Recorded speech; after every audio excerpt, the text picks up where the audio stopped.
বৃষ্টির কারণে সকাল থেকে যানজট ছিল। ফার্মগেটে যদি দেখাই যে পুরো সড়ক জুড়েই কিন্তু যানজট, কারণ গতকাল থেকে সেই গুড়ি গুড়ি বৃষ্টি, তারপরে ভারী বৃষ্টি, অতি ভারী বৃষ্টি কিন্তু হয়েছে। 26 মিলিমিটারের উপরে বৃষ্টি হয়েছে, আবহাওয়া অধিদপ্তর যেটি আমাদেরকে জানিয়েছে। এই বৃষ্টির কারণে নগরবাসীর জীবনে অনেকটাই অস্বস্তি নেমে এসেছে, কারণ বলা যায় যে বৃষ্টি, এই গুড়ি গুড়ি বৃষ্টির কারণে যারা অফিসগামী যাত্রী ছিল তারা অনেকটাই ভোগান্তিতে পড়েছে।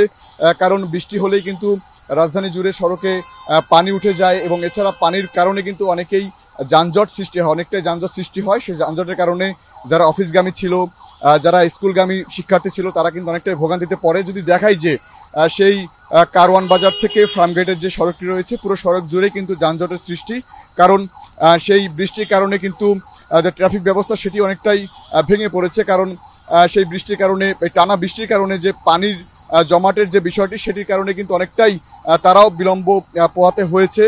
তো বৃষ্টির কারণে আবহাওয়া অধিদপ্তর যেটি বলেছে যে বৃষ্টি আরও থাকবে, সামনে বেশ কিছুদিন ধরেই কিন্তু ভারী বৃষ্টি, অতি ভারী বৃষ্টি হতে পারে।